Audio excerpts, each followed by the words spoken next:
دوائیاں لے کے آئے ہوں، تشریف رکھیں، بیٹھیں. کل میں کیوپرم پڑھا رہا تھا، سب پڑھا رہا تھا، ابھی ختم نہیں ہوئی تھی. کہاں ہے؟ ٹھیک ہے، کافی بھرپور کلاس آئی آج تو ماشاء اللہ. صبح صرف نہیں آئی ہے.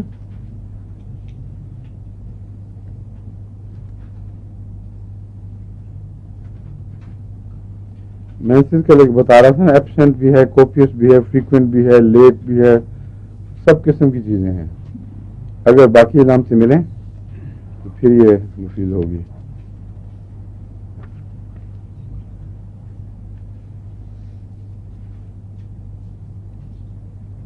رحم ٹل جائے اپنی جگہ سے،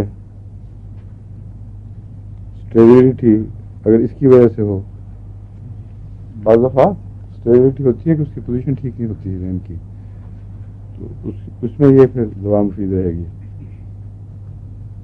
ہو سکتی ہے نہیں.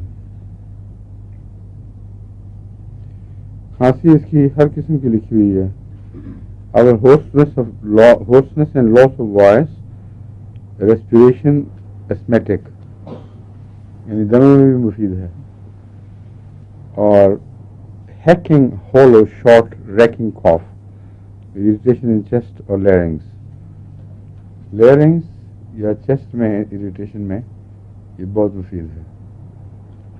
لیکن لیرنگس کی اریٹیشن میں جو ایکسٹریم ہو اور بالکل منٹ کا چین نہ دے، اس میں دراصل ڈروسرا دوا ہے.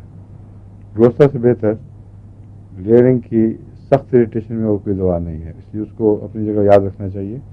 ویسے اور بھی آپ کو بتائیں تھی لیرنگس کی اریٹیشن کی دوائیں، لیکن ڈروسرا کو اس میں ایک بڑا اونچا مقام حاصل ہے، اسی لیے کالی کھانسی کی چوٹی کی دواؤں میں شمار ہوتی ہے. کیوپرم میں بھی پائی جاتی ہے وہ، لیکن اس کے ساتھ اسپیزموڈک فینومینا ضرور ہوتا ہے. اسپیزم اس میں بھی ہے، ڈروسرا میں بھی، مگر ان کی باقی علامتوں میں فرق ہے.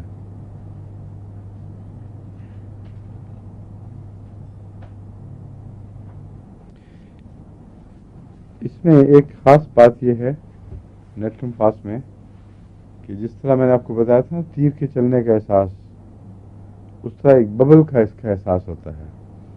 کسی دل سے ایک بلبلہ سا اٹھا ہے اور وہ آرٹریز میں چل کے آگے تک کہیں پہنچ گیا ہے. حالانکہ عملاً کوئی بلبلہ نہیں ہوتا، لیکن یہ احساس ہوتا ہے. یہ اس کی ایک امتیازی علامت ہے. اور اینگزائٹی ان دا چیسٹ، چھاتی میں بے چینی کا احساس.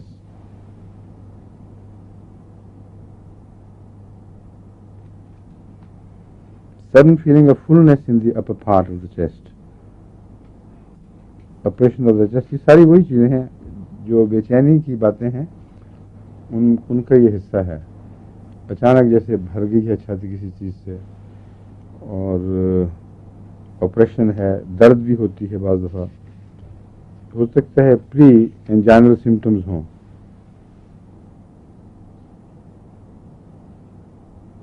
ہاں یہ تو بالکل پری انجائنل سمٹمز ہی ہیں ساری، کیونکہ کہتا ہے کہ آفٹر ڈنر چیسٹ میں پین، اور فرام ڈیپ بریدنگ ڈیورنگ کاف.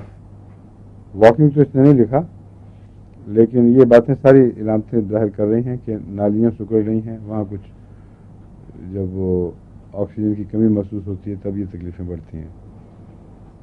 Pain in the heart, aching pressing in the chest. دل کی دھڑکن میں گھبراہٹ اور خوف شامل ہوتا ہے. اور آفٹر ایٹنگ یہ بھی نمایاں ہے، نوائز سے بڑھ جاتی ہے. لیفٹ سائڈ پہ لیٹنے سے تکلیف بڑھ جاتی ہے. یہ ساری باتیں دل کی بیماری جو پینڈنگ ہے، آنے والی ہے، اس کی علامتیں ظاہر کر رہی ہیں.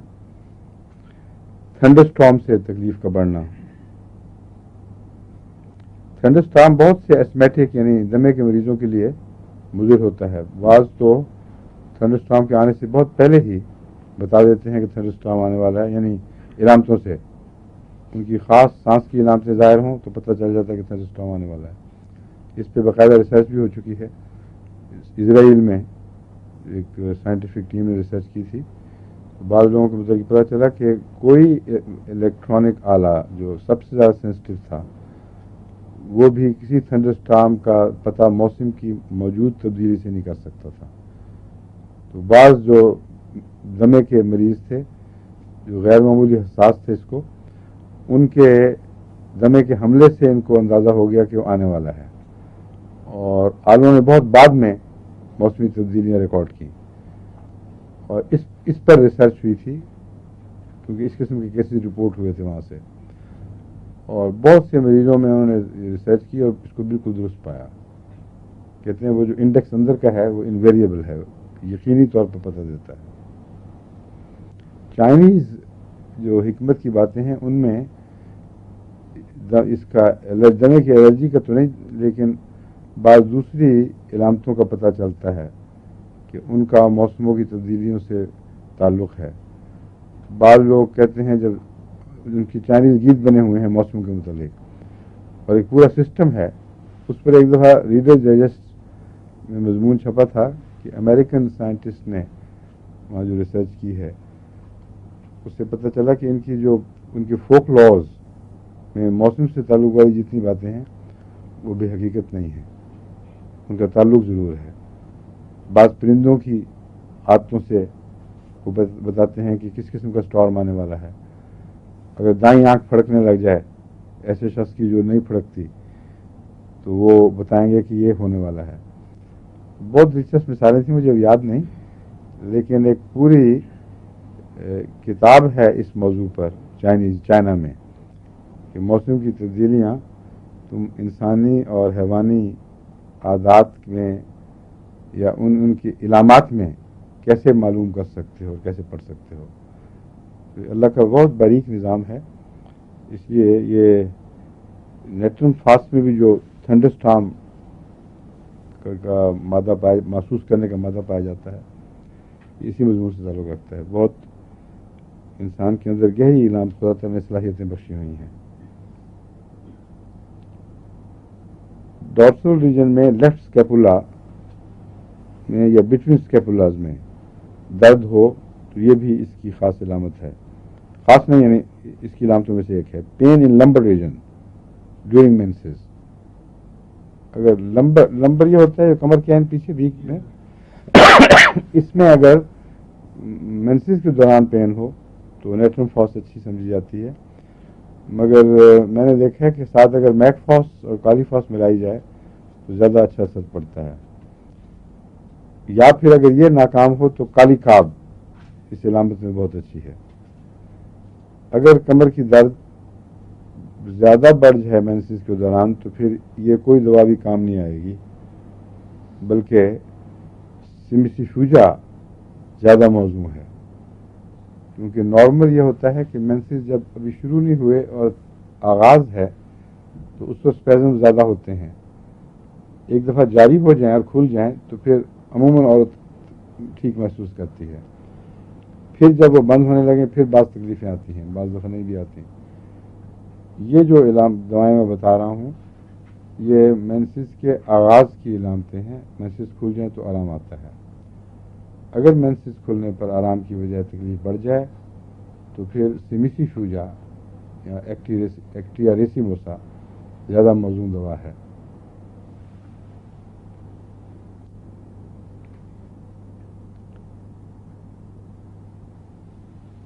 سیکرو ایلیک جنکشن یہ تو ڈاکٹر صاحب ہی بتائیں گے. Sharp pain in right sacroiliac junction stitching in lumbar region. جی آپ کھڑے ہو کے بتائیں. میرے بیک ایک ہو رہی ہے. میرے بھی بیک ایک ہو رہی ہے. میں آپ کو اس سے تعلق تو نہیں نا.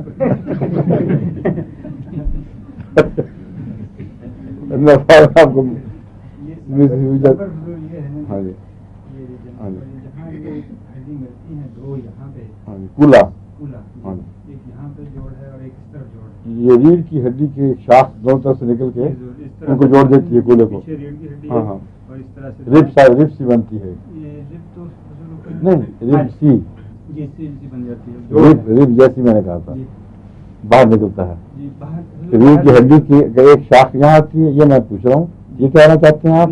اچھا, وہ یہ کہ لمبر کی جو ہے نا جو مورے ہیں, ہاں ہاں, وہ یہاں نیچے جا کے پھر وہ جو دمچی کی ہڈی ہاں بن ہاں, جاتی ہے ٹھیک ہے ٹھیک ہے, اس سے اوپر جو یہ لمبر ریجن ہے یہاں جو اس طرح سے جو پیلوک بون جو ہے ایلائک بون اسے کہتے ہیں, وہی سمجھ آیا. یہ شیپ ہوتی ہے جس طرح پسلی کو نیچے ایک لگی ہوئی گھیرا ڈالا ہوا ہے, قسم کور کیا ہوا ہے چوڑی. ہاں ہاں ہاں, ٹھیک ہے. وہ جوڑ جو یہاں پہ نا جی, یہ سیکرو الائک, ٹھیک ہے, الائک بھی ٹھیک ہے, ایلیک بھی میں نے سنا ہوا ہے. یہ ہے جو exactly this is it, sacroiliac. ہاں ٹھیک ہے ٹھیک ہے. اب اس کی بات کر رہے ہیں ہم. Sharp pain in right sacroiliac region conjunction stitching in lumbar region. چٹکیاں بھری جاتی ہیں لمبر میں اور sharp pain sacroiliac region میں ہوتی ہے. Stiffness both side of neck. یہ جو stiffness both side of neck ہے یہ بھی ٹیل ٹیل ہے دل کی تکلیف کی. بعض دفعہ یہاں اگر دونوں طرف اسٹفنس کٹھی ہو تو یہ مسکولر اسٹفنس نہیں ہوتی بلکہ دل کی خرابی کی علامت ہوتی ہے. اس لیے جو ساری علامتیں بتا رہی ہیں کہ دل کے لیے ایک دوا ہے یہ, اور پری انجائنا سمٹمز میں اس کو استعمال کرنا چاہیے.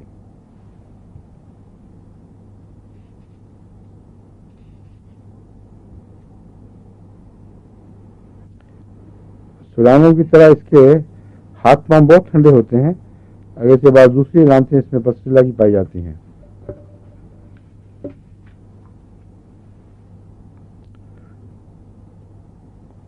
کونس کی ٹینڈنسی بھی بہت ہے اس میں, یعنی کونس کیا کہتے ہیں, گٹھے جو پڑ جاتے ہیں, کیا کہتے ہیں کون کو اردو میں؟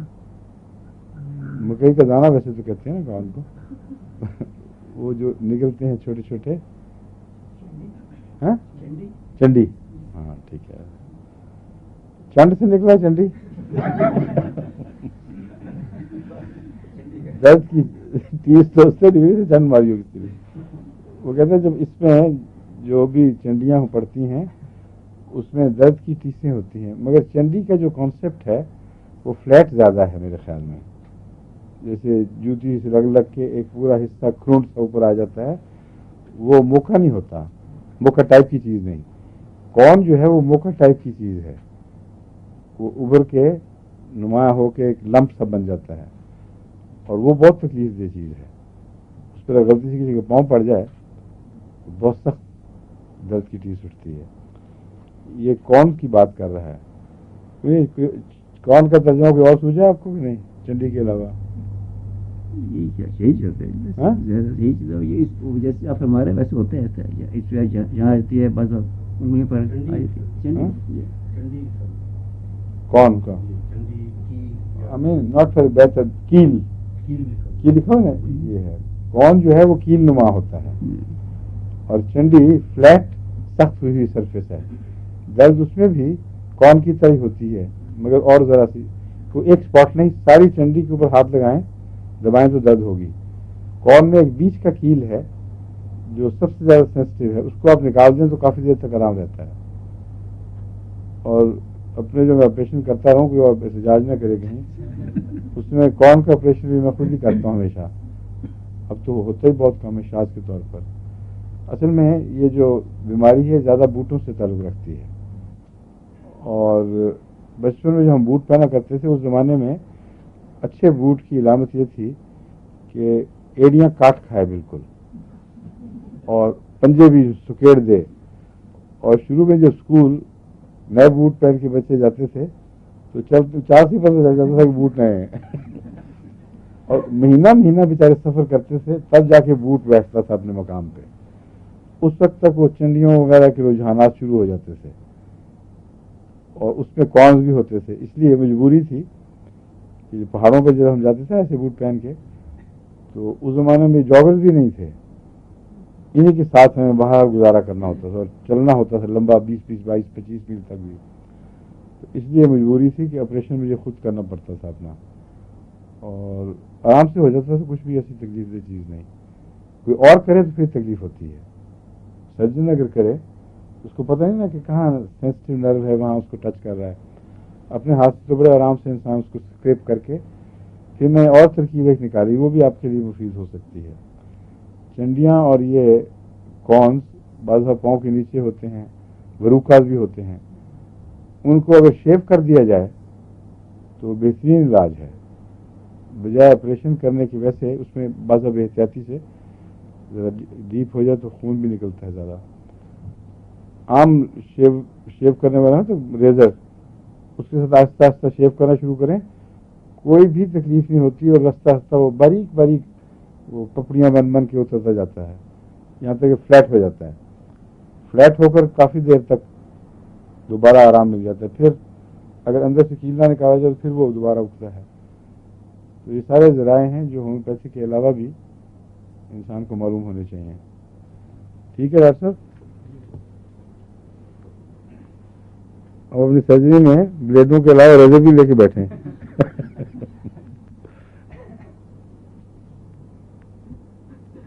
نمنس جہاں تک تعلق ہے, ہیوینس, لمنس وغیرہ, میں اس کی باتیں بتاتا ہوں. لیکن سب سے پہلے یہ بتاؤں کہ پنڈلیوں کے کریمپس میں یہ اچھا اثر رکھتی ہے, اس کا گہرا تعلق ہے.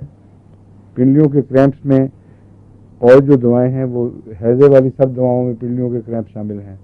کیمفر میں ہے, کیوپرم میں ہے, وریٹرم ایلبم میں ہے, اور اس میں بھی ہے پنڈلیوں کا کریمپ. کاربوویج میں بھی ہے اگر لو بلڈ پریشر سے تعلق ہو. اور اس میں جو لکھتے وقت کریمپ آ جاتا ہے ہاتھ میں, اس سے بھی اس کا تعلق ہے. سب سے زیادہ نمایاں لکھتے وقت کریمپ ہونا یا تشنج ہو جانا یہ کس دوائی میں پایا جاتا ہے؟ پلمبم. پلمبم 200 اسپیسیفک فار دس. بعض لوگوں کی رسک ڈراپ ہو جاتی ہے یوں کر کے. کیوپرم میں بھی اسپیزم ہے, لیکن کیوپرم میں یہ عجیب بات ہے کہ بعض دفعہ ایکسٹینسر پر اثر پڑتا ہے, بعض دفعہ فلیکسس پر, اور آلٹرنیٹ کرتا ہے. بعض دفعہ ایک دم بچے کی ٹانگ جھٹکے کے ساتھ سیدھی ہو جائے گی اور پھر تیزی کے ساتھ سکڑے گی, اور وہ اپنے بالارادہ کوشش سے نہیں ہوتا بلکہ بے اختیاری ہے, اور دونوں صورتوں میں اس کو تکلیف پہنچتی ہے. تو یہ جو علامتیں ہیں بعض دفعہ ہیضے کے ایسی کیسز میں جہاں کیوپرم کی ضرورت تھی اور نہیں دیا گیا وہاں یہ جاری رہتی ہیں. اور کیوپرم کا علاج کیوپرم ہی سے ہونا ضروری ہے, ورنہ باقی علاج وقتی فائدہ دیتے ہیں, اور اگر وقتی فائدہ دے بھی دیں تو مستقل بیماریاں چھوڑ جاتے ہیں. کئی مریض ایسے میں نے دیکھے ہیں جن کو کیوپرم وقت پر نہ دینے کی وجہ سے مرگی کے دورے پڑے, اور کیوپرم میں مرگی بڑی نمایاں طور پر پائی جاتی ہے. اس لیے کہ اندر جو تشنج پیدا ہوتا تھا انتڑیوں میں وہ ٹرانسفر ہو جاتا تھا بعض دوسرے مسلز کی طرف, اور ایپیلیپٹک ہو گیا کیس. ایسے کیسز میں اگر کیوپرم اونچی طاقت میں دے دی جائے تو وہ کیوریٹو بن جاتی ہے. لیکن اگر اونچی طاقت میں نہ دی جائے کیونکہ عمومی طور پر ساری علامتیں نہ ہوں یا اس کی ہسٹری معلوم نہ ہو, تو پھر اس ایپیلیپٹک اٹیک میں جہاں گرمی نقصان پہنچاتی ہو, جہاں ٹھنڈی ٹکور فائدہ دے, جو گرمیوں کے موسم میں زیادہ بڑھے, اس میں کیوپرم اچھی دوا ہے. اور اس کے ساتھ آرٹیمیسیا مدر ٹنکچر میں اگر بار بار دی جائے تو وہ کیوپرم کے اثر کو زیادہ بڑھا دیتی ہے. لیکن اصل میں تو مستقل نوعیت کی دوائیں ڈھونڈنی چاہیے. کل میں نے بتایا تھا نا آپ کو یہ کیلکیریا سلف, اس میں یہ نہیں میں نے بتایا کہ کتنی دفعہ ریپیٹ کرنی ہے. کیلکیریا سلف کا اونچی طاقت میں ریپیٹ کرنے کا اصول یہ ہے کہ ایک دفعہ دیں, اگر بعد میں مائلڈ اٹیکس کچھ آئیں تو پھر نہ دیں. اس وقت وقتی دوائیں استعمال کریں جیسے کیوپرم ہے, بس دوسری اس قسم کی علامتیں ہیں. اگر سیجر باقاعدہ پھر شروع ہو، سیریس خطرہ ہو کہ ہونے والا ہے یا ہو جائے، وہ وقت ہے کہ سی ایم میں ریپیٹ کیا جائے. سی ایم میں لانگ رینج بمبارڈمنٹ جس طرح ہوتی ہے اس طرح کلکیریا سیلف سی ایم سے فائدہ اٹھائیں، اور جو شارٹ رینج فائٹ ہے جس میں بلیٹس اور بیونیٹس سے چلتی ہیں اس میں عام دوائیں استعمال کریں. لیکن یہ کہنا کہ ایک ہی دوا ہمیشہ کے لیے کافی ہو جائے گی، بہت کم ہوتا ہے ایسا کہ کوئی ایک ہی ڈوز بہت لمبے عرصے کے لیے ہمیشہ کے لیے کافی ہو جائے. عموماً مختلف وقتوں میں مختلف دواؤں کی ضرورت پڑتی رہتی ہے، اس لیے ڈاکٹر کے بغیر گزارا نہیں ہے، اور مریض کو بار بار دیکھنا بھی ضروری ہے. سمجھ گئے؟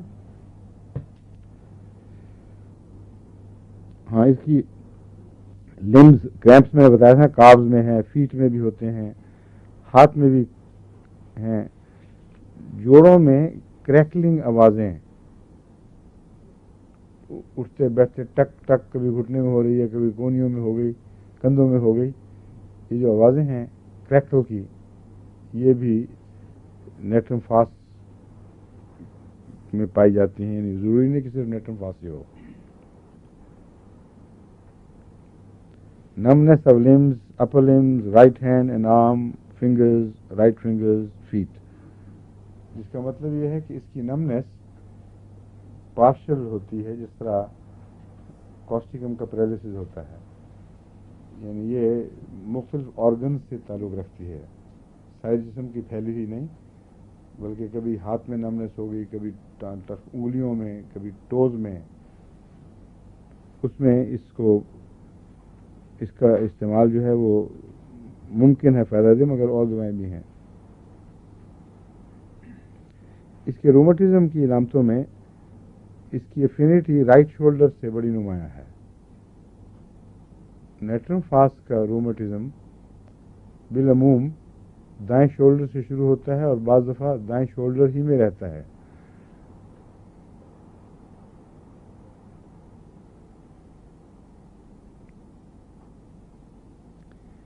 ویسے ٹانگوں میں، خاص طور پر گھٹنوں اور نچلے حصے میں، دھڑ میں بروز پین کا احساس، جیسے آرنیکا کی جو ہوتی ہے نا، وہ کنٹوژن کی درد سے چوٹ پڑی ہو، بروز ہے جیسے رگڑی گئی ہو چیز، اس سے خاص قسم کی درد اٹھتی ہے.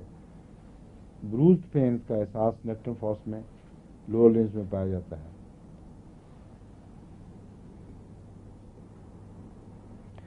بعض مریض بتاتے ہیں، مجھے ابھی چند دن ہوئے ایک مریض ملا تھا، پھر وہاں میں بھول گیا نیٹرم فاس کو، حالانکہ نیٹرم فاس ضرور یاد آنی چاہیے تھی. اس لیے آپ کو کہہ رہا ہوں کہ اس کو یاد رکھنا. چلتے چلتے اچانک کوئی ٹانگ جواب دے دے اور کوئی وجہ سمجھ نہ آئے، یہ وقتی جواب ہوتا ہے. اگر اس کو کھڑے ہو جائیں آپ اور گھبرائے بغیر آہستہ آہستہ اس کو دبا کر یا انتظار کر کے زاویہ پاؤں کا بدل کے رکھیں تو ٹھیک ہو سکتا ہے. اگر پینک میں چلے جائیں اور اسی حالت میں کوئی شدت کے ساتھ کوئی حرکت کریں یا اس کو مساج کروا لیں تو وہ پھر ایک قسم کی پرماننٹ بیماری بن جاتی ہے.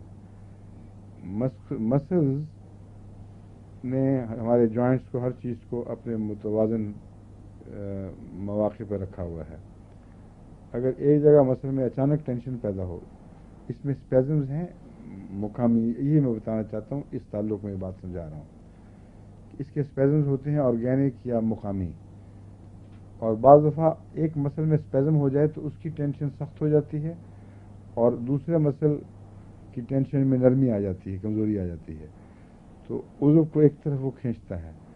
وہ جو ڈسلوکیشن کا احساس پیدا ہوتا ہے اس سے وقتی طور پر، یہ ٹانگ کو ایک دم بیکار کر دے گا. کیونکہ جس طرح اگر ہڈی ٹوٹ جائے تو ٹانگ میں جان ختم ہو جاتی ہے، اس طرح یہ ڈسلوکیشن بھی ٹانگ میں کو بے جان کرتی ہے. لیکن یہ ریئل پرماننٹ ڈسلوکیشن نہیں ہے، یہ وقتی اسپیزم سے پیدا ہوتی ہے.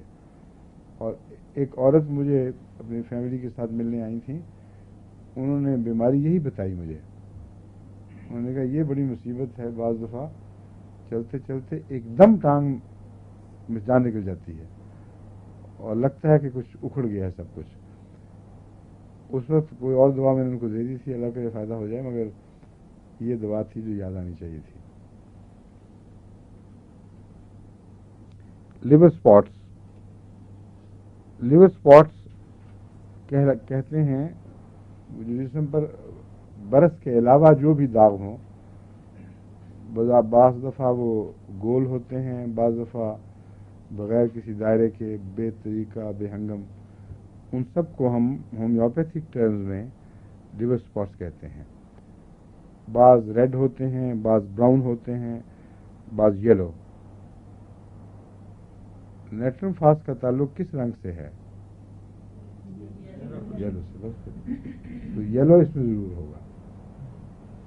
اور اگر براؤن ہو تو کیا خیال یاد آئے گا؟ نائٹریٹس جتنے ہیں وہ براؤن رنگ پیدا کرتے ہیں, اور نائٹرک ایسڈ کے لیور اسپاٹس ہیں, نام چاہے لیور کی وجہ سے ہوں یا نہ ہو, اس کا لیور اسپاٹس ہی ہم کہتے ہیں. وہ نائٹرک ایسڈ کا تقاضا کرتے ہیں, اور نائٹریٹس اور بھی ہوں ان میں بھی یہ رجحان ہے کہ براؤن اسپاٹس پیدا کرتے ہیں. ریڈ کا رجحان اس میں پایا جاتا ہے لیٹرم فاس میں, یلو کے علاوہ. اور فیرم اور فیرم میٹ اور فیرم فاس میں بھی ریڈ اسپاٹس کا رجحان پایا جاتا ہے.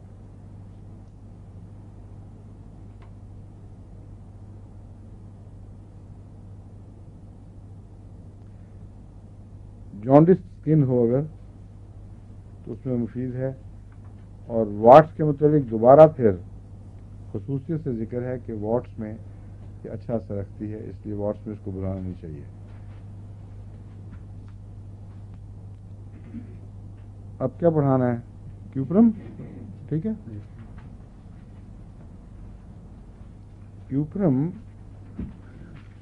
کے متعلق یہ یاد رکھیں کہ اسے پری ایمیننٹلی کنولسو میڈیسن, اس میں تشنجاتی کیفیات سب سے زیادہ حاوی ہیں اس پر, اور کیوپرم کا تصور بغیر تشنجی کیفیت کے آتا ہی نہیں, بنتا ہی نہیں. ہر مرض میں اس میں کچھ تشنجی کیفیت ضرور پائی جاتی ہے. کیوپرم کا کے دو بڑے استعمال جو ہومیوپیتھی میں اکثر ہوتے ہیں, ایک مرگی کے تعلق میں اور ایک گم ہیضے نہیں, ایسے ہیضے میں جس میں اخراجات تھوڑے ہوں لیکن اسپیزمز بہت سخت ہوں, ناقابل برداشت تشنج ہوں, جو مریض کو سے مرنے کی تمنا پیدا کریں کہ کاش میں مر جاؤں, یہ تشنج نہ ہو. اس سے زیادہ خوفناک شدید تشنج اور کسی دوائی میں نہیں پایا جاتا جتنا کیوپرم میں پایا جاتا ہے, اور مرگی سے اس کا تعلق بھی اسی تشنج کی وجہ سے ہے.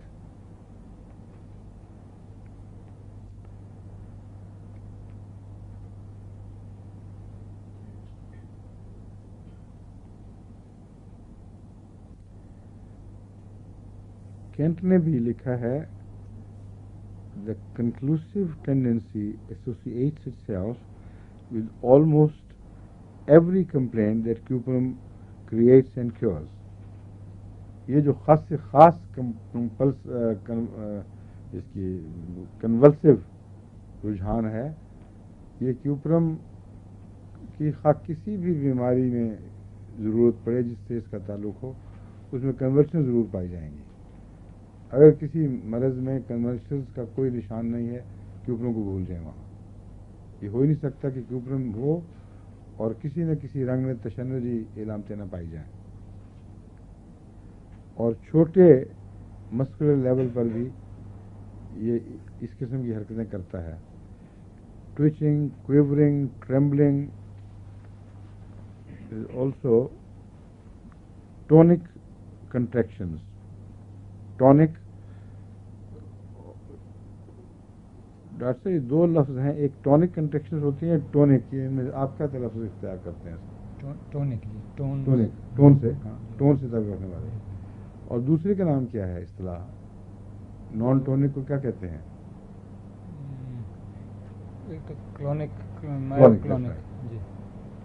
کلونک اور ٹونک میں فرق کیا ہے؟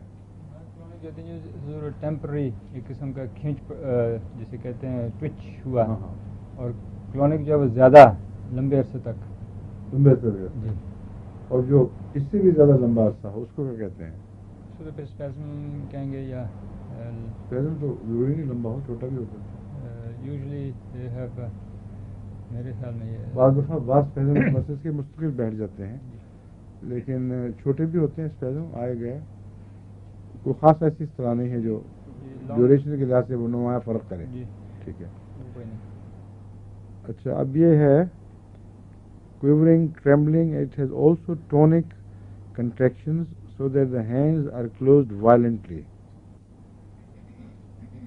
ٹونک سے مراد ہے کہ اچانک ٹون پیدا ہوئی ہے بڑے زور سے لہر آئی ہے طاقت کی اور یوں بند ہو گیا ہاتھ اور اس طرح زور سے بند ہوتا ہے کہ بعض دفعہ اپنی انگلیاں اگر ناخن ہوں تو زخم پیدا کر دیتی ہیں یعنی اپنے ہی ہاتھ سے انگلیوں سے انسان کا فلیش زخمی ہو جاتا ہے کیونکہ اچانک ہوتا ہے بہت زور سے یوں کر کے ہوگا میں پہلے آپ کو اچھا کیوپرم پڑھائی بغیر پہلے ہی بتا چکا ہوں میں آپ کو یہ بات نیٹرم فاس کے تعلق میں آپ کو بتایا تھا کہ اس کے اسپیزم میں اور کیوپرم کے اسپیزم میں کیا فرق ہے یہ اسپیزم فلیکشن سے بھی تعلق رکھتا ہے اور ٹینڈن سے بھی اور فلیکسر سے بھی یوں ہاتھ بند بھی ہو جائے گا اور زور سے یوں کھل بھی جائے گا انگوٹھا یوں کسا جائے گا اور ایک دم کھل بھی جائے گا یہ کیوپرم میں ہے جو دونوں طرف کے اسپیزمز اور کنٹریکشنز پائی جاتی ہیں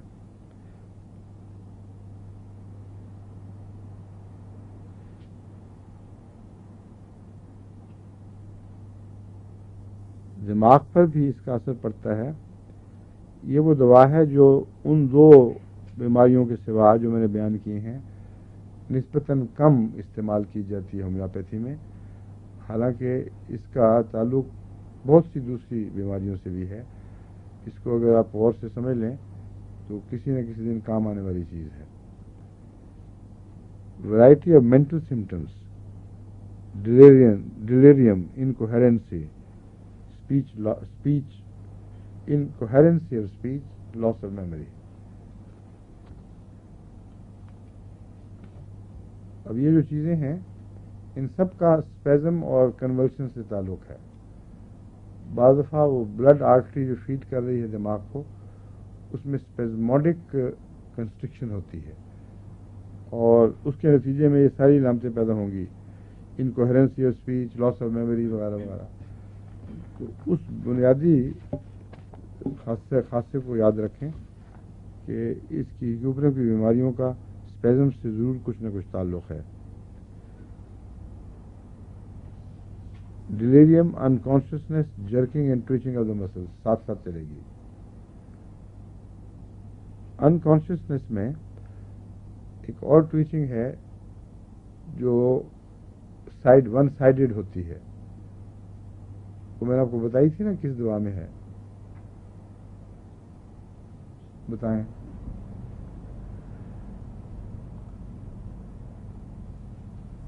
ڈاکٹر صاحب کو یاد ہے ایک طرف جرک کرتی ہے جس طرف لیٹیں دوسری طرف جرک کرنے لگ جاتی ہے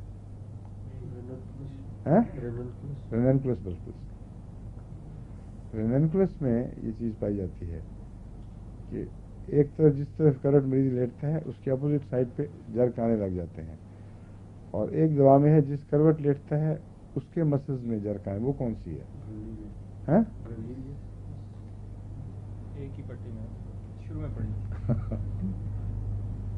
ایکٹیئر ایسیموسا ایسیمیسیفیوجا ٹھیک ہے ان دو دواؤں میں اور مختلف مسلز کے جو ہے نا کنٹریکشنز اور پھڑکنا میں نے بتایا تھا ان میں پوری سائڈز ہوتی ہیں جو میں کیوپرم کی بات کر رہا ہوں یہ اس طرح ایک سائڈ کی طرف خاص نہیں ہوتا یا اوور آل ہوگا یا ایک آرگن سے تعلق رکھے گا اس لیے اس کی کوئی بھام نہیں رہتا اس میں اگر بے ہوشی کے ساتھ سارا جسم تن جائے مثلا جیسے مرغی میں ہوتا ہے تو وہ کیوپرم ہے لیکن اگر ویسے بے ہوشی ہے ایک حصہ صاف ہے ایک پھڑک رہا ہے اور اوور آل ٹینشن نہیں ہے کہیں تو وہ کیوپرم نہیں ہو سکتا.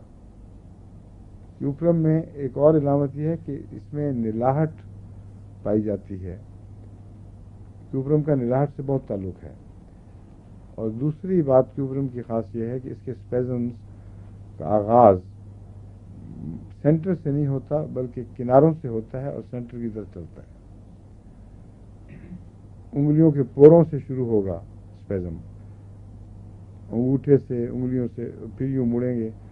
پھر یہ اسپیزم جو ہے یہ تشنجی علامت حرکت اوپر تک پہنچا دیتا ہے اور سارا بازو بعض درد سے جکڑا جاتا ہے. پنڈلیوں میں بہت سخت تکلیف پہنچتی ہے مگر پہلے ٹو سے شروع ہوتا ہے. پاؤں کے کناروں سے, ان کی انگلیوں سے تشنج ہوگا, پاؤں مڑنا شروع ہو جائے گا اور پھر پنڈلیوں میں آ جائے گا. یہ ٹپیکل کیس ہے کیوپرم کا. اگر ٹھنڈ فائدہ دے تو ایسے میں کیوپرم اس کو ضرور فائدہ پہنچائے گا. اگر گرمی سے فائدہ ہو ایسے میں تو پھر کیوپرم نہیں ہے, کوئی اور چیز ہوگی. کیونکہ کناروں کی تشنج میں نیٹرم فاس بھی ہے مثلا, اور بھی ایسی دوائیں سوچی جا سکتی ہیں. نیٹرم فاس ٹھنڈا چونکہ ہے اس لیے اس کو گرمی سے فائدہ پہنچتا ہے. کیوپرم میں تشنج میں سردی سے فائدہ پہنچتا ہے.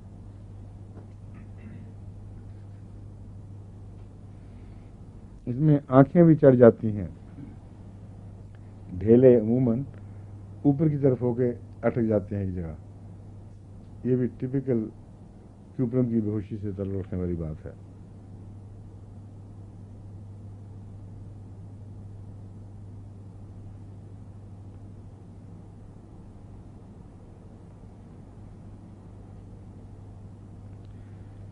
کیوپرم کا استعمال کالی کھانسی میں شاید اتنا نہیں کیا گیا مگر ہے بہت ہی اہم.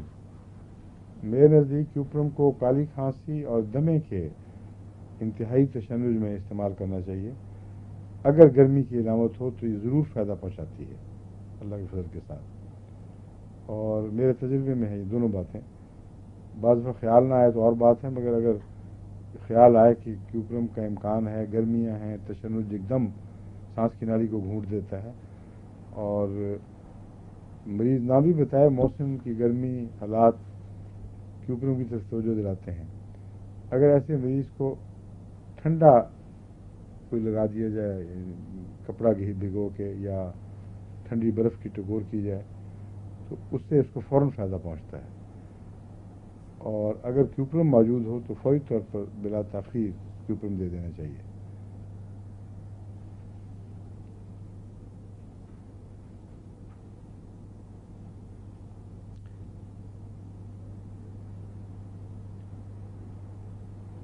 کینٹ کہتا ہے کہ بعض کالی کھانسی کے دوروں میں بعض مائیں میں نے ایسی دیکھی ہیں جن کو اس بات کا پتہ ہے کہ ٹھنڈی ٹھنڈ سے اس کو آرام آتا ہے. ادھر کھانسی شروع ہوئی, ادھر وہ ٹھنڈے پانی کی طرف دوڑتی ہے, اور ایک دو گھونٹ پلا دے بچے کو تو بچے کو آرام آ جاتا ہے. تو کالی کھانسی میں بھی یہ مفید ہے اگر ٹھنڈ سے فائدہ پہنچتا ہو.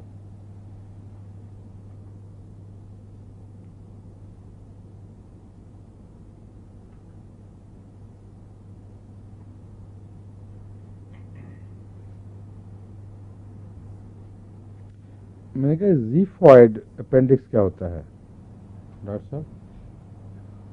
زیفوائڈ اپینڈکس, معاف کرنا آپ کو میں دوبارہ امتحان لینا شروع کیا گیا, حالانکہ مدت میں یعنی پڑھ کے پاس بھی کر لیا سب کچھ سے. 30 سال ہو گئے جی پڑھے ہوئے. کتنے؟ 30 سال تقریباً ہو گئے. زیفی اسٹرنم یہ ہے, لیکن زیفوائڈ اپینڈکس میں بھی اسی کو یہ جو نیچے ہڈی سے نکلی ہوتی ہے اسی کو زیفی اسٹرنم کہتے ہیں. ہاں, اسٹرنم تو سارا علاقہ ہے نا جی, تو نیچے چھوٹے سے, اس کے نیچے چھوٹے سے بالکل اس کو زیفوائڈ اپینڈکس کہتے ہیں. ٹھیک ہے, جہاں تک میرا خیال ہے جی وہی ہے نا یہ غالباً, وہی ہے. کیونکہ آپ کے یہاں زیفوائڈ اپینڈکس کی اصطلاح نہیں ہے, نہیں میں نے اور ہے وہ یہ جگہ وہی. جی تو یہاں آپ ہاتھ لگا کے دیکھیں, ہر ایک کے اندر چھوٹی سی ہڈی ایک نکلی ہوتی ہے, مڑکنی سی. میرا خیال ہے اسی کی طرف اشارہ کر رہا ہے. یہ کہتا ہے کہ in the lower part of the chest in the region of xiphoid appendix there is a spasmodic condition that is very troublesome. It seems to be at times a constriction so severe that he thinks he will die, and that others are feeling as if he was transfixed with a knife from the xiphoid appendix to the back. ٹھیک ہے جیسے کسی نے خنجر گھونپ دیا ہے, یہاں سے لے کر پیچھے کی طرف نکل جاتا ہے.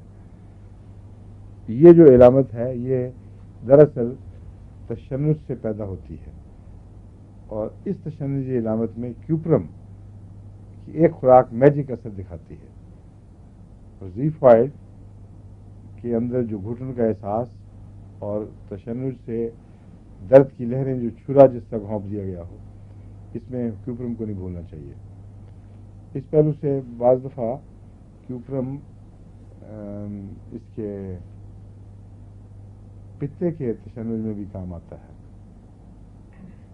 پتے میں بھی پتھری کے نتیجے میں بعض دفعہ ایسا تشنج پیدا ہوتا ہے کہ اس کی درد کی لہر سیدھا پیچھے کی طرف کمر میں جا کے نکلتی ہے, یوں محسوس ہوتا ہے جیسے کسی نے چھرا گھونپا ہے. اگر یہ کینسر نہ ہو تو اس میں ہومیوپیتھک خدا کے فضل سے بہت ہی افیکٹو کام کرتی ہے. یہاں جتنے بھی کیسز میں نے کیے ہیں ان میں فائدہ ہوا ہے, اور بعض دوسروں کی طرف سے بھی فائدہ ہوا, لیکن جہاں فائدہ نہیں ہوا وہاں میں نے ان کو وارننگ دی کہ آپ فوراً آپریشن کرائیں یا چیک کرائیں. تو انفارچونیٹلی بہت سے ایسے کیسز میں کینسر نکلا. پتے کی پتھری نہیں پالنی چاہیے. یہ اگر کینسر میں تبدیل ہو جائے تو اس کینسر کا علاج ایلوپیتھک میں تو بالکل معلوم نہیں, اور ہومیوپیتھک میں اتنا آگے بڑھ چکا ہوتا ہے مریض کہ شاید ہی شاید کوئی فائدہ ہو. جو بھی اب نئے علاج آ رہے ہیں میرے سامنے, میرے پاس بہت سے ایسے کیسز آتے ہیں دنیا سے, ان میں نئے تجربے کر رہا ہوں, کیونکہ پرانے تجربے تو جو ہے خاص مفید نہیں ہوئے. اگر کوئی نکلی ایسی دوا جو مفید ہوئی تو میں بتاؤں گا, لیکن سر دست میں یہ بتانا چاہتا ہوں کہ ابتدائی علامتیں جب ظاہر ہوں تو ہومیوپیتھک ٹریٹمنٹ ضرور فائدہ پہنچاتی ہے اگر کینسر نہ بنا ہو. بہت سخت ایڈوانس کیسز میں بھی ڈاکٹروں کے پاس گئے مریض, انہوں نے کہا کہ کوئی ضرورت ہی نہیں آپریشن کیا, بلکہ بالکل صاف ہو گیا ہے, اور 8-8 10-10 سال ہو گئے ہیں یہاں رہتے ہوئے لوگوں کو, جو ابھی بھی ٹھیک ہیں. کبھی پتے کی تکلیف ہو دوبارہ وہی دوائیں, وہ دوبارہ وہی اثر. ایک کیس میں جیسے کہ ابھی ہوا تھا ڈاکٹر فرید کی بیگم صاحبہ کا, فریدہ, وہی آج عتیقہ کا تھا اپینڈکس. عجیب ہے یہاں کے ڈاکٹر ہیں, ان کو پتہ ہی نہیں لگتا کہ کیا ہو رہا ہے. پہلے اپینڈکس کی تکلیف, اور میں نے ان کو کہا یہ اپینڈکس ہے, آپ فوری آپریشن کروائیں, کہ ڈاکٹر کہتے ہیں یہ اپینڈکس ہے ہی نہیں. عجیب قسم کے ڈاکٹر ہیں, اتنے انہوں نے ٹیسٹ بنا لیے ہیں, اور ان کی ریڈنگ اتنی مشکل ہے بعض دفعہ کہ سارے ٹیسٹ کریں کوئی اپینڈکس نہیں. یہاں تک کہ انہوں نے, میں نے کہا آپریشن کراؤ, آپریشن کرایا تو ڈاکٹر حیران رہ گیا سرجن کہ اپینڈکس اتنا موٹا سوجا ہوا سالیڈیفائی ہو گیا تھا, which could end into sudden death, یا کوئی ایسی سیریس ڈیزیز ہو جاتی. اور اس وقت ڈاکٹر نے کانوں کو ہاتھ لگایا, اس نے کہا شکر ہے آپریشن ہو گیا. کہتا ٹریس نہیں آ رہا تھا کوئی اس کا. پھر تکلیف اسی طرح. پھر میں نے ان کو کہا کہ یہ پتے کی بیماری ہے, آپ اس کا آپریشن کروا لیں. بعد میں نے کہنا کہ پھر وارننگ نہیں دی. گئے ہاسپٹل, واپس کر دیا کہ کوئی پتا نہیں ہے, بالکل غلط فہمی ہے, اور کوئی آپریشن کی ضرورت نہیں. میں نے انسسٹ کیا, میں نے کہا آپ ان کو جا کے کہیں کہ لازماً میں نے کروانا ہے. تو چونکہ ان کی غالباً وہ انشورنس تھی, اس کو پے وے کرتی تھی, اس سلسلے میں پھر ڈاکٹر مان بھی جاتے ہیں. تو انہوں نے پھر یہ طریقہ اختیار کیا, اس کو کہا کہ جنہوں نے مجھے کہا ہے وہ میرے روحانی طور پہ امام ہیں, میں ان کی بات کا انکار نہیں کر سکتا, اس لیے آپ کو نہ بھی سمجھ آئے آپ کر دیں.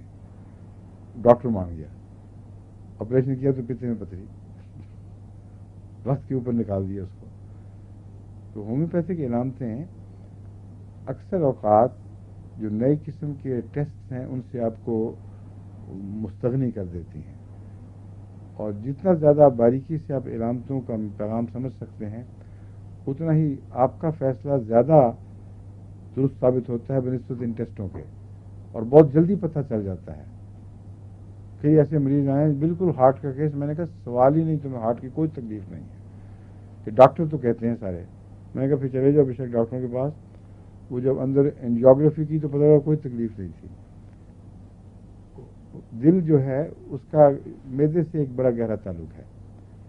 اور وگارس کیا کہتی ہے وہ نرو, آوارہ نرو, ویگس. ہاں, ویگس نرو جو ہے وہ پھٹ کر دو شاخہ بنتی ہے اور ایک دل کی طرف جاتا ہے, ایک معدے کی طرف. اور معدے کی لمبی اریٹیشن بعض دفعہ دل کی اریٹیشن کا احساس پیدا کرتی ہے, اور بعض دفعہ بہت ہی زیادہ قریبی دل کی علامتیں پیدا کرتی ہے. لیکن ہومیوپیتھی میں جو عمومی علامتیں ہیں ان میں سے بعض علامتیں اس کو کانٹرا انڈیکیٹ کر رہی ہوتی ہیں.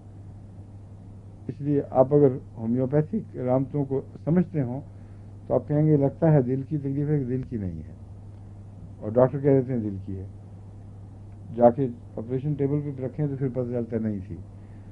اس کے برعکس بعض میدا کرتے رہتے ہیں, نکلتی دل کی تکلیف ہے. اس لیے آپ کو ہومیوپیتھک علامتوں کے پیغام کو باریکی سے سمجھنا چاہیے, کیونکہ یہ بہت سے انتہائی کرائسس کے موقع سے آپ کو بچا سکتی ہے. چیز کرائسس سے مراد بحران ہے. کس پوٹینس میں استعمال کروائی تھی کیوپرم؟ یہ جو کیوپرم میں اکثر تو 30 میں دیتا ہوں, کیونکہ اونچا میں نے دیکھا ہے بعض ایسے مریضوں میں جہاں کیوپرم 30 استعمال کرائی جا چکی ہو لمبا, جب یہ ناکام ہو رہی ہو تو پھر اونچا جانا پڑتا ہے. مگر دوسرے کیسز میں اونچا دینے سے نقصان پہنچ جاتا ہے, کیونکہ یہ بہت سینسٹیو مریض ہوتا ہے. اس کو اگر غلطی سے زیادہ اونچی پہ دوائی مل جائے تو اپوزٹ ریئیکشن دکھاتا ہے. اسپیزم کم ہونے کی بجائے ایک دم اسپیزم شروع ہو جائے گا. اس لیے محفوظ 30 پوٹینسی ہے کیوپرم میں. 30 تک ہی محدود رہیں, سوائے اس کے کہ بعض معاملات میں اونچی دوا کا مریض تقاضا کرے, اور یہ سمجھنے سے ہوگا, یہ کوئی تھم رول نہیں ہے جو بیان کیا جا سکے.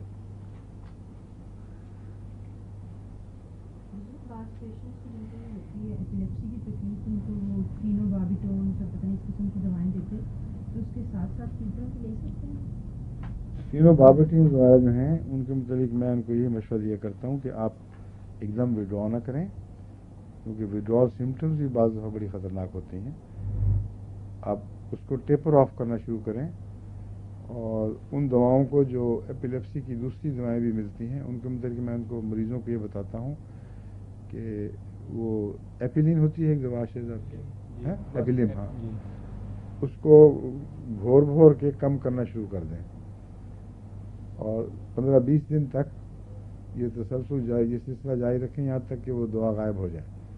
اس عرصے میں ہومیوپیتھک دوا مسلسل جاری رکھیں, پھر اپنے تجربے سے دیکھیں کہ کوئی مفید فرق پڑا ہے یا مضر فرق. اگر مضر ہو تو واپس اس دوا پہ چلے جائیں, پھر ہومیوپیتھک ڈاکٹر کو موقع دیں کوئی اور دوا تلاش کرے. مگر بیک وقت وڈرا کرنا خطرناک ہے, سمجھ گئے؟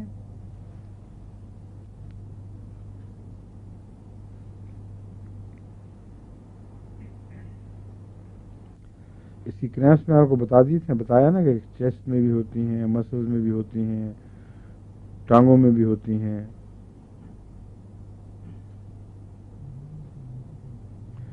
اگر پریمیٹر اولڈ ایج کی علامتیں پائی جائیں, یعنی مریض جلدی بوڑھا ہوتا ہوا دکھائی دے, تو اس وقت کی کریمپس میں کیوپرم زیادہ مفید ہے. یعنی کیوپرم غالباً دوا ہوگی, اس کا تعلق ہے کچھ پریمیٹر اولڈ ایج سے بھی تعلق ہے, اور کابز کی اسپیزم یعنی پنڈلیوں کے تشنج سے بھی. سولز میں جو تشنج ہوتا ہے مریضوں کو وہ بہت سخت تکلیف دہ ہوتا ہے, بعض اوقات کاف سے بھی زیادہ, کیونکہ جو کاز میں تو آپ ہاتھ میں مل کے ٹیڑھا سیدھا کر کے کچھ گزارا کر لیتے ہیں. سول کے اندر جو تشنج ہے وہ پاؤں کو یوں کھینچتا ہے, جبکہ پاؤں میں کھینچنے کی گنجائش نہیں ہے, اور بہت تکلیف دہ ہوتا ہے. اس میں کیوپرم خصوصی اثر رکھتا ہے. اس لیے یاد رکھیں اگر کسی کے تلووں میں اسپیزم ہو تو علامتیں بعد میں پہلے کیوپرم دے دیں.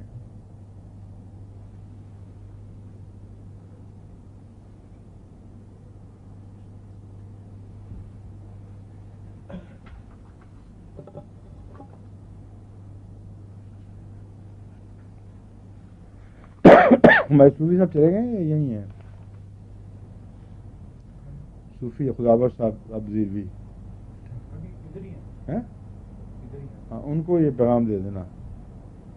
ان کو شادی کو یعنی بیوی کو وفات پائے ہوئے 30 سال گزر گئے ہیں یا 35 سال، اور ابھی ان کی خواہش مٹی نہیں شادی کرنے کی. 95 سال کی 90 سے قریب عمر ہو گئی ہے، اور ان کو متعلق یہ وارننگ ہے کہ بہت لمبا عرصہ اگر بغیر شادی کے کوئی رہے شادی کر لے تو خطرہ ہے کہ اس کو کریمپ شروع ہو جائے. تو اللہ معافی دے، وہ نہ ہی کریں تو اچھا ہے. کون ڈلیور کرے گا پیغام؟ کیوں جی؟ وہ کرائیں تو پہلے مسجد میں آئے تو آتے رہتے ہیں. جمعے والے دن تھے. ہاں تھے. ان کی عزیز رشتے دار سن رہے ہوں گے کوئی؟ بالکل سن رہے ہوں گے. آپ ان کو پیغام ڈاکٹر ظفر ہی سن رہے ہوں گے. سن رہے ہوں گے. ڈاکٹر معاملہ یہاں تک پہنچ گیا، کیوپرم تک بات آ گئی ہے. بس کریں. ان کا مزہ یہ ہے کہ سب دنیا سمجھتی ہے مذاق ہے، لطیفہ ہی ہے نا اصل تو، اور تو کچھ نہیں. لیکن کسی کو میں نے لطیفے میں اتنا سنجیدہ نہیں دیکھا جتنے وہ ہیں. ساری دنیا لطیفہ سمجھتی ہے، وہ بے انتہا سنجیدہ ہیں اس معاملے میں. انصار اللہ کے استعمال میں نے گواہی دی تھی، یاد ہے آپ تھے وہاں اسلام آباد میں؟ سب کے سامنے بڑی سنجیدگی سے اٹھے کہ ہاں میں اقرار کرتا ہوں.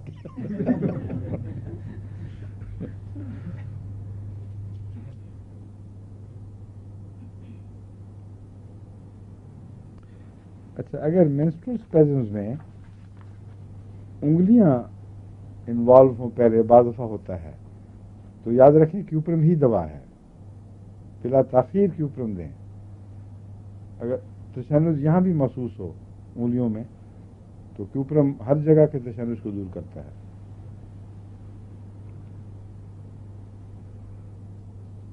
ایپیلیپسی میں بھی اس کی نمایاں علامت ہے.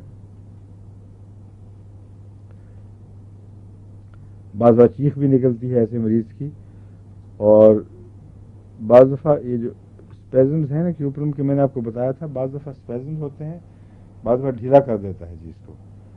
اس لیے کیوپرم کے ایپیلیپٹک مریضوں میں پیشاب خطا ہو جانا یا اجابت ہو جانا کوئی اجنبی بات نہیں ہے، اور یہ ایک کنسسٹنٹ نہیں ہے. یہ میں بتانا چاہتا ہوں. یہ علامتیں جو لکھی ہیں اس کا ہرگز یہ مطلب نہیں کہ ہر مریض کو ہمیشہ یہ ہوگا. کیوپرم سیکولر فائبر پہ دونوں طرح کے اثر دکھاتا ہے، اور ایکسٹینڈر اور فلیکسر مسلس کے اوپر بھی. کبھی کھول دیتا ہے، کبھی سکیڑ دیتا ہے. تو جب یہ ریلیکس کر دے گا تو کنٹرول اٹھ جائے گا. جب یہ اسپیزم کرے گا تو پھر درد ہوگی پیٹ کے اندر اور کمر وغیرہ میں، پیشاب کی نالی میں سکڑن کی شدید درد ہوتی ہے. تو یہ بے ہوشی میں جو ایپیلیپٹک بے ہوشی ہے اس میں بھی ہوتی ہے. ایسا مریض جب اٹھتا ہے تو شکایت کرتا ہے کہ میرے جسم میں سخت دردیں ہیں، خاص طور پر ان حصوں میں درد نمایاں ہوتی ہے. ایسی صورت میں کیوپرم کو یاد رکھنا چاہیے. یہ بہت خدا کے فضل سے اس کے ساتھ گہرا ہومیوپیتھک تعلق رکھتی ہے اور مفید ہے، گہرا اثر رکھنے والی ہے.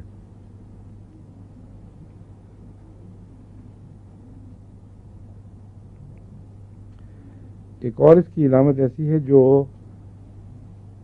بعض پرانے زمانے میں بعض عورتوں میں نے دیکھا تھا، وہ اس کے نتیجے میں بلائنڈ ہوئیں اور پھر بلائنڈ ہی رہ گئیں. پریگننسی میں جب خاص طور پر لیبر ہو رہی ہو اس وقت اگر کوئی عورت بلائنڈ ہو جائے تو دو طرح سے ہوتا ہے. ایک اس طرح کہ بلڈ پریشر بعض عورتوں کا پریگننسی میں بڑھتا رہتا ہے اور بڑھنا شروع ہو جاتا ہے، اور لیبر پہ وقت جو ایکسٹرا پریشر پڑتا ہے اس میں کوئی رگ پھٹتی ہے دماغ کی، کچھ اور واقعہ اسی قسم کا ہوتا ہے، تو اچانک مریضہ بلائنڈ ہو جاتی ہے. یہ بلائنڈنس مستقل ہوتی ہے. مستقل ان معنوں میں کہ میرے علم میں کبھی نہیں کوئی آیا ایسا مریض میرے سامنے آیا نہیں. بچپن میں ایسے دیکھے ہوئے تھے. بعض خواتین تھیں جو پریگننسی میں ہائی بلڈ پریشر کی مریضہ اور لیبر کے وقت بلائنڈ ہو گئیں، وہ پھر تاحیات بلائنڈ رہیں. کیوپرم میں جو بلائنڈنس ہے یہ ٹیمپریری ہوتی ہے، کیونکہ اس کے اندھے پن کا اسپیزم سے تعلق ہے، خون کی رگ پھٹنے سے یا کلاٹ بننے سے نہیں ہے. اس فرق میں سمجھا رہا ہوں. تو لیبر کے وقت اگر کوئی عورت وقتی طور پر اندھی ہو تو اس سے ضروری نہیں کہ وہ بس شدید مستقل نقصان پہنچ گیا ہے, فوراً کیوپرم دینی چاہیے. اگر کیوپرم دوا ہو, اور اکثر امکان ہے کہ یہ ہو, تو خدا کے فضل سے فوری ریلیف ہوگا اور پریگننسی کو بھی آسان کر دے گی, کیونکہ جو غلط اسپیزمز ہیں, غلط کنولشنز ہیں, وہ پریگننسی کو مشکل بنا دیتی ہیں. اگر یہ ٹینڈنسی اٹھ جائے تو پھر جو دردیں ہیں وہ صحیح سمت میں بچے کو پش کرتی ہیں, اور اس سے اتنی تکلیف نہیں ہوتی جو قدرتی چیز ہے. مگر یہ اسپیزمز بن جائیں, کنولشن شروع ہو جائیں, تو بہت بڑا ٹارچر بن جاتا ہے عورت کے لیے. اس لیے ایسی دوائیں آپ کو خوب ازبر رکھنی چاہیے, کیونکہ یہ وقت آپ کو وقت نہیں دیں گی ایسی بیماریاں کہ آپ کتابیں کنسلٹ کریں. اچانک واقعہ ہوا ہے, فوری طور پر ایسے ہوگا کہ کیوپرم کو پکڑیں. ٹھیک ہے. اور کون سی دوائیں ایمرجنسی کی جو بتائی ہوئی ہیں میں نے, جلدی سے بتا دیں. اچھا 5 ہیں, بتائیں. پریگنینسی میں لیبر کے وقت کمپلیکیشن کی دوائیں کون کون سی ہیں؟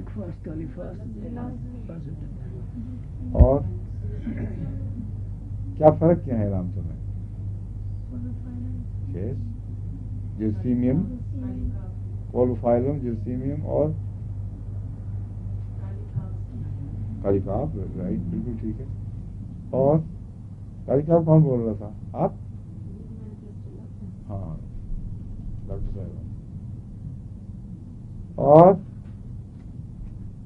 فرق پتہ کسی کو؟ کولوفائلم آدمی کا بھی ہے, کولوفائلم سیمیسی فیوجا ہے, اس کا کیوں نہیں نام لیا تھا؟ اچھا ٹھیک ہے. جرسیمیم, کولوفائلم اور سیمیسی فیوجا, پسٹیلا, ان میں فرق کیا کیا ہے یہ بتائیں. سب جگہ ہوتا ہے. درد کی پہچان کیا ہے؟ کولوفائلم میں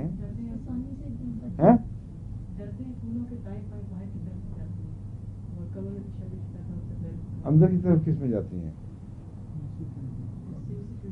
نہیں, کولوفائلم میں.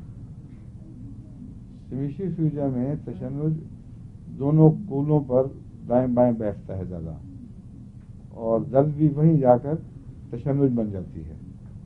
کولوفائلم میں ران کے اندر کی طرف سے یہ دردیں اترتی ہیں, نیچے جائیں گی, پھر ران کے اندر سے نیچے اتر جائیں گی. اور جرسیمیم میں درد جا کر واپس دوڑتی ہے, ٹانگوں وغیرہ میں اترنے کی بجائے کمر کی کونے نیچے تک پہنچ کے واپس لوٹ آتی ہے, اور اس کو جو ڈائلیسٹیشن پہ کوئی اثر نہیں ڈالتی. اس میں جرسیمیم 200 کی 1-2 خوراکیں بہت مفید ہیں. یہ جو کولوفائلم ہے, اس کی ایڈیشنل علامت یہ ہے کہ یوٹرس کے منہ کا تشنج بڑا نمایاں ہوتا ہے. اس میں اس تشنج کو کھولنے کے لیے اس سے بہتر کوئی دوا نہیں. پسٹیلا میں ہلکی دردیں رہتی ہیں, اور کالی کاب میں کمر, خاص طور پر کمر کی کوہ بیٹھ جاتی ہے, آگے درد, کمر پکڑی جاتی ہے نمایاں طور پر. تو یہ چھوٹے چھوٹے فرق ہیں, لیکن جان بچانے میں بڑا مفید ثابت ہوتے ہیں, اس لیے ان کو ازبر رکھنا چاہیے. ٹھیک ہے. اور میکفاس اور پسٹیلا کا استعمال کیسا ہوتا ہے اس میں؟ میکفاس اور کالی کار, پسٹیلا ان اس پیدائش میں کام آتا ہے جس میں ہلکی ہلکی دردیں ہوں اور مزاج رونے کی طرف مائل ہو, اور دردیں اپنی پیک کو نہ پہنچیں. وہاں پسٹیلا بہت مفید ہے, اور عموماً دیتے رہیں ایسی مریضہ کو تو اس کو کسی اور دوا کی ضرورت ہی نہیں, کم سے کم تکلیف سے آسان نارمل بچہ ہوتا ہے. میک فاسٹ جب دردیں شروع ہو جائیں اور اس وقت اسپیزمز پیدا ہوتے ہیں جو ان کے نتیجے میں درد بڑھے, تو میک فاسٹ گرم پانی میں گھول کر گھونٹ گھونٹ پلائیں, وہ بہت مفید ہے. اور کالی فاسٹ ملا دیں میں تو ملا دیتا ہوں ذرا نروس کو ٹون اپ کرنے کے لیے، مگر جہاں تک اسپیزم کا تعلق ہے میک فاس اکیلی کافی ہے. کالی فاس ٹون دیتی ہے اعصاب کو، زیادہ بہادر پیدا بنا دیتی ہے مریضہ کو، اس کو کانفیڈنس زیادہ ہو جاتا ہے. لیکن جو اسپیزم کی مقابلہ کرنے والی دوا ہے وہ میک فاس ہے. ٹھیک ہے. اور ڈاکٹر صاحب؟ ہاں، پوزیشن میں الٹا بچہ ہو اگر، یعنی سر نیچے کی طرف ہونے کی بجائے اوپر کی طرف ہو، تو پسٹیلا 200 کا اچھا ریکارڈ ہے، لیکن 100% بہرحال نہیں ہے. 40 to 50% زیادہ سے زیادہ آپ کہہ سکتے ہیں. باقی کیسز میں آپ کو اور دوا ڈھونڈنی پڑے گی. زیادہ مشکل اس میں پڑتی ہے جو ٹرانسورس بچہ ہو، نہ سر نیچے نہ اوپر، ایک طرف سر اور ایک طرف پیٹھ. ایسے بچے کا یوٹرس جو ہے وہ عموماً بے جان ہوتا ہے، اس میں ٹون سے محروم ہوتا ہے. اس کے لیے کوئی ایسی دوا ڈھونڈنی پڑے گی جو یوٹرس میں ٹون پیدا کرے. اس لیے ایسے مریضوں کو تو اکثر ڈاکٹر کہتے ہیں آپریشن ہی ہوگا. ٹرانسفرس کا ان کے پاس کوئی علاج نہیں ہے. اور جو اپ سائڈ ڈاؤن ہوتے ہیں بچے، ان میں وہ فورسپ کا استعمال کرتے ہیں اگر گنجائش ہو، ورنہ پھر آپریشن کرتے ہیں. ہومیوپیتھی میں پسٹیلا میں نے اس کو کیسے کیسز میں دیکھی ہے، بہت مفید ہے. 50 تو یقیناً 100 میں سے 50 کیسز تو یقیناً رسپونڈ کرتے ہیں. اور ٹھیک ہے.